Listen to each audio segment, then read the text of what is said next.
Hello guys, welcome back to my YouTube channel.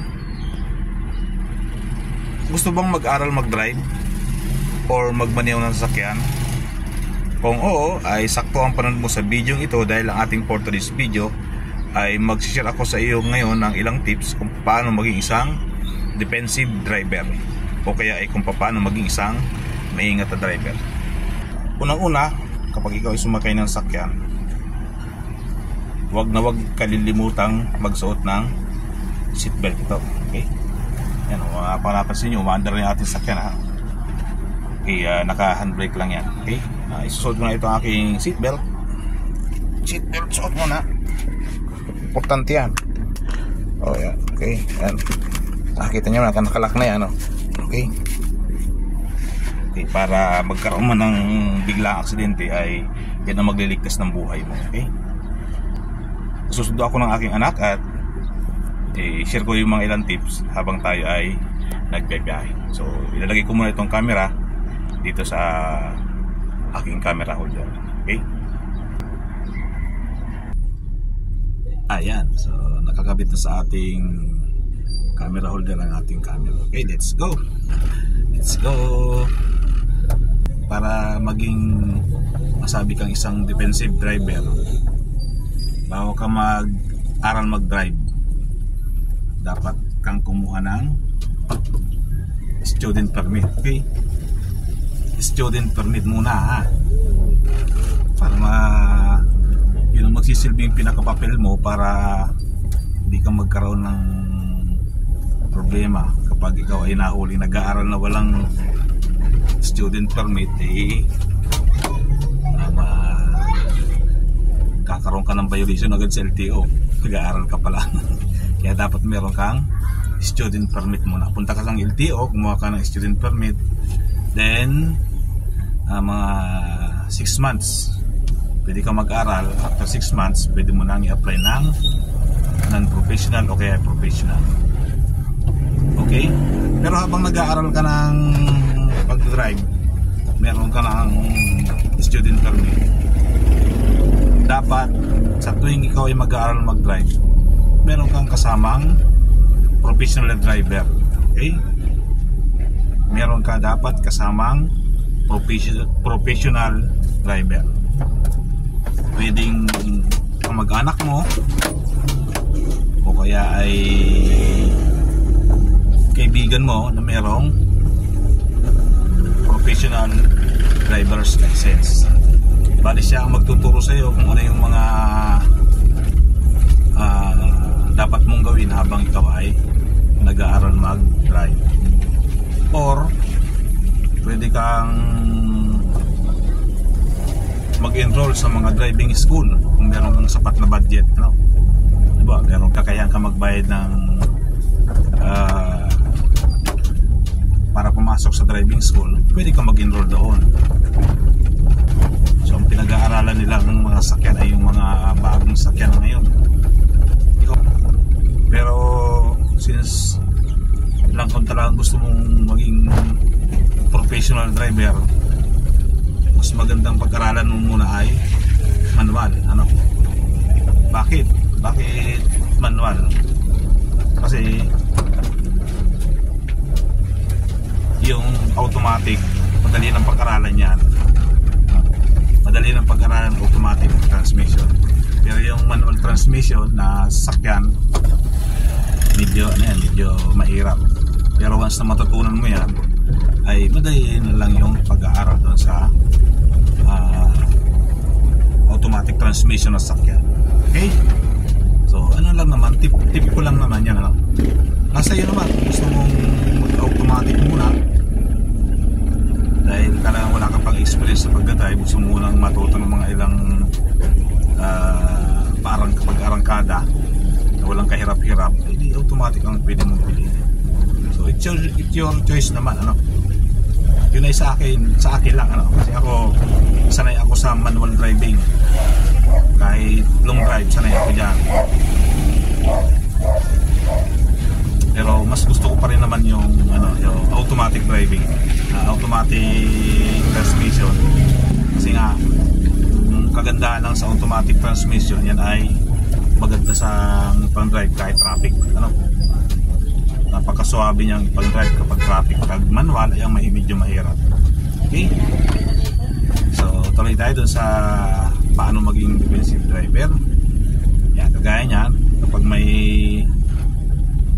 tubig na dadaan, ayun, hindi na natin tubig, ay kailangan mo mag-minor, ano? Kasi para hindi ka talsik ng tubig sa ibang mga sasakyan o kaya sa tao na naglalakad. Kapag may pedestrian nyo sa tabi tapos may tubig kang dadaanan na medyo malalim, eh, dapat naman mag-minor ka. Konting respeto sa mga dumadaan. Isa yan, ano, kapag nagda-drive. Yun.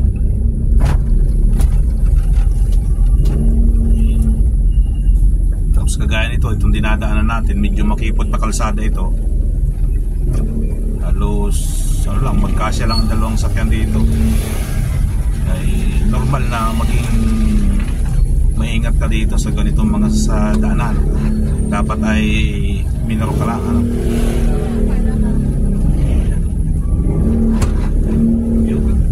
Minor lang.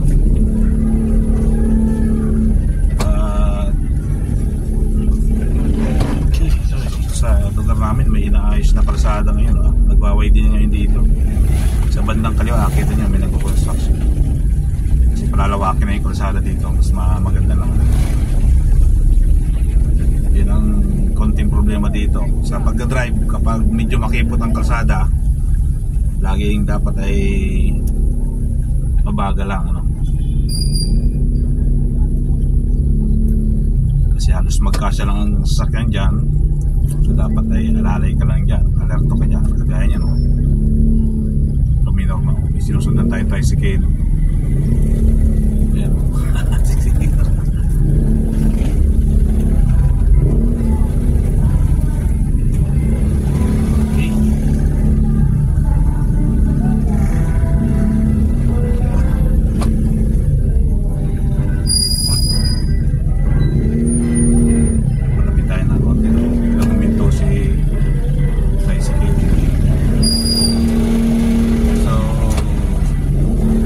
Sa pagiging defensive driver, kailangan mo obserbahan yung distansya mo sa sinusundan mo, ano?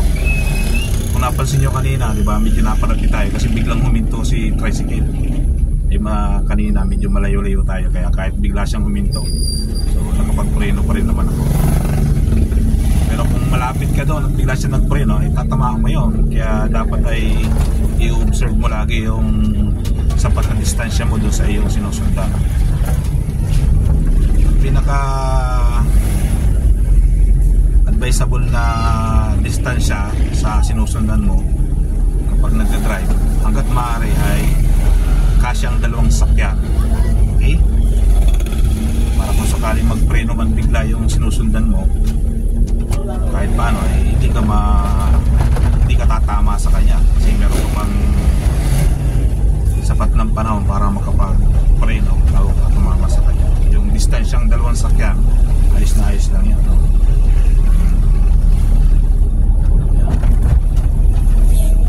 So yung distansya basta sinusundan mo, napakahalaga niyan.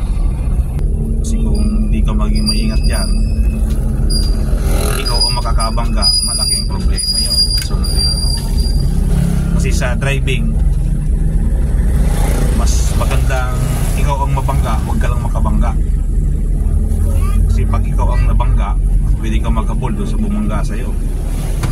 Pero kapag ikaw ang bumangga, nakabangga, kaso yun, malaking kaso yun, saka malaking gastos yun. Paano kung mayroon pang nasaktan, kaya ay malupa pa dyan ay kapag may namatay, malaking asunto yun, malaking problema yun para sa'yo. Kaya dapat yung distancing doon sa sinusundan mo sakyan. Ano man yung sakyan na yan, hanggang maaari. Gaya meron tayong sinusundan na yung e-bike na una na. So umiingat ng motor dahil sa diretso lang tayo sa daan.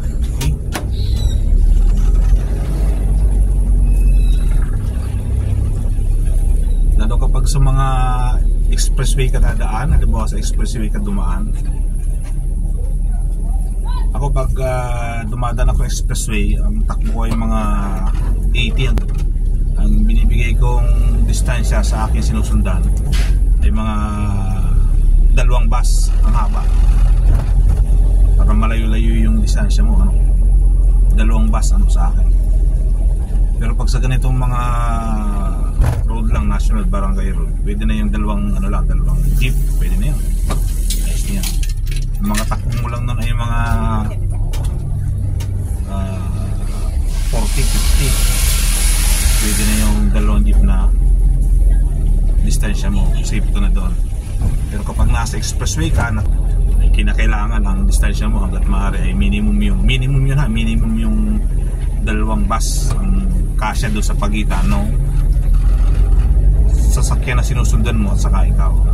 Kumbaga pwede pang sumingit yung 2 bus doon. Ganun dapat ang distansya mo para safe ka.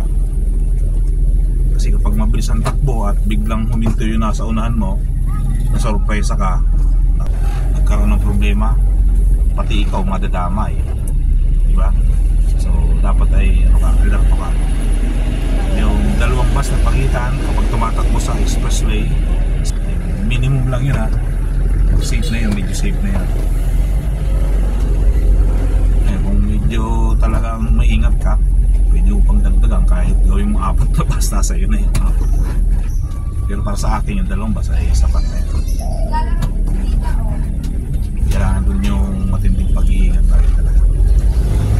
Okay, so dito tayo ngayon, meron tayong dadaanan na intersection.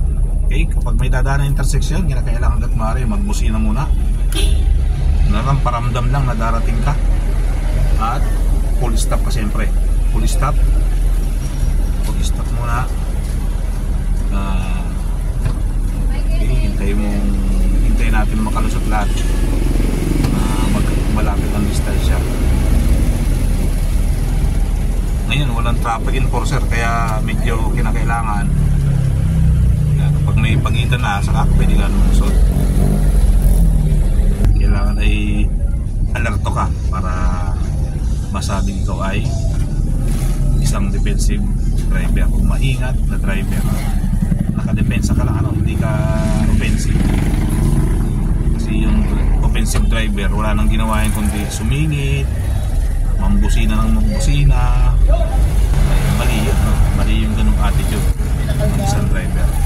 Ang tawag natin dun ay defensive driver. So dito tayo sa side ng defensive tayo. Doon tayo sa pagiging maingat ng driver para iwas aksidente, iwas problema tayo sa ating pagmamaneho. Okay, dito na tayo ngayon sa school. Susundin ko na yung aking anak. Hanap muna ako ng parking dito. Okay, hanap lang muna ako ng parking.